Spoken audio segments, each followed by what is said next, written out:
It started like any other college story. 3 new students, eager and nervous, trying to find their place in the vast, unfamiliar world of academia.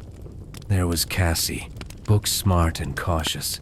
Jonas, the easygoing joker.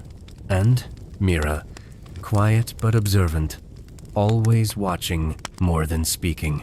They'd only known each other for a week, having bonded during orientation.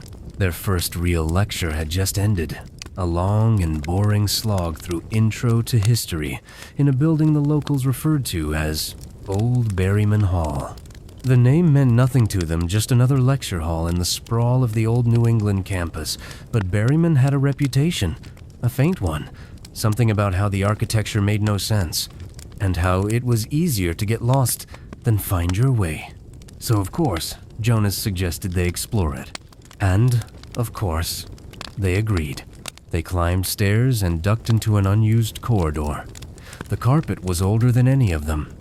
The wallpaper faded and cracked like sunburned skin. They passed empty rooms, wooden doors with brass handles. The deeper they went, the less they heard. The silence grew thick, like cotton in their ears.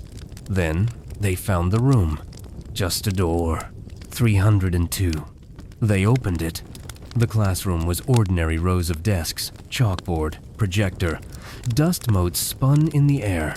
But when they turned to leave, the door no longer opened to the hallway they came from. It opened to something else. The first shift, the hallway was longer now, narrower. The floorboards creaked as they stepped into it, the lights buzzing above with an almost mechanical hum. The air was wrong, colder, smelled like metal and mildew. They walked, hesitant. Behind them, the door clicked shut. "Maybe there's another exit," Mira said quietly. They reached a corner, turned it, and found themselves in a library. But it wasn't a school library. This place was too still. The shelves were taller than they should be, at least 20 feet. Books that looked like they hadn't been touched in centuries. No titles, just cracked leather spines and symbols they couldn't read. Cassie pulled one from the shelf. The pages were filled with ink drawings of twisted faces, eyes missing, mouths open in silent screams. The temperature dropped. Something knocked a book off the shelf 3 rows down. They ran. The next room was wrapped in mirrors, wall to wall, floor, ceiling, a perfect cube of reflection. Their reflections were delayed. They moved half a second after the real person, a twitch out of sync. Jonas grinned and waved at his reflection. It didn't wave back. It smiled, slowly. Cassie screamed when her reflection turned its head when she hadn't moved. They bolted through the next door. The 4th room looked like a normal hallway again until they stepped into it and heard the whispers. Not words exactly, sounds, breathing, some just behind their ears. Jonas spun around, nothing there. But when he looked back down the hall, the end was now much farther away. It had stretched. Mira clutched her head. "It's saying my name." Cassie didn't hear her. She heard her mother's voice, then her dead dog's bark, then her own voice saying, "You're not real," again and again. Jonas broke into a run. The girls followed. The door at the end slammed shut behind them. Now they were in a lecture hall, but this one was filled. Hundreds of students sat in dead silence, facing forward, not moving. The 3 entered cautiously. All the students wore the same outfit, gray uniform shirts and slacks. They passed a row. One student turned and looked at Mira. His eyes were hollow, like gouged out and stitched closed, and he smiled. "Let's go," Jonas hissed. Cassie tried the door on the other side. It didn't budge.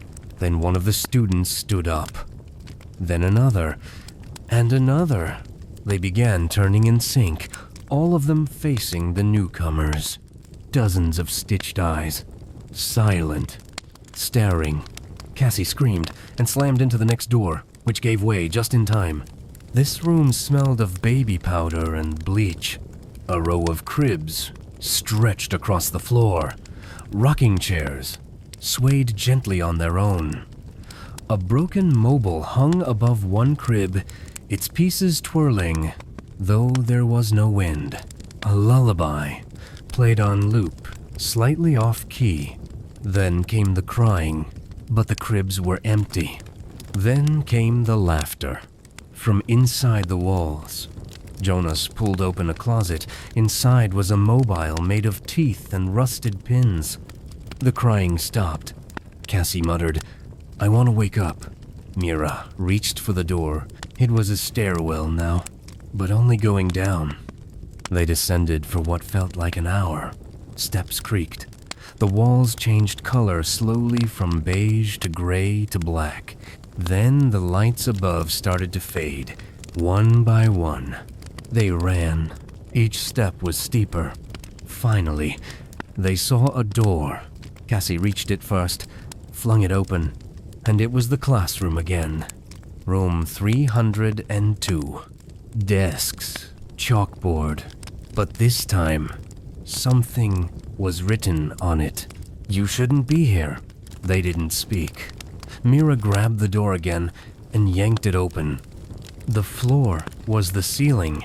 Desks bolted above their heads. The chalkboard hung below their feet. Gravity felt wrong, like it might change at any moment. And water was seeping through the seams. Drip, drip, drip. Jonas touched the wall. His hand went straight through, like it wasn't solid. The room tilted slightly. Water poured from a corner. Fast now. They climbed under the chalkboard as water rose past their ankles. Cassie pounded on the door. No knob, no lock. Just a smooth, blank surface. Mira screamed. Something brushed her leg beneath the water. Jonas turned and saw writing bloom across the wall, like ink dropped in liquid. "Stay with us." The lights flickered. The water reached their waists, then their chests. A voice echoed no direction, just presence. "You were always here."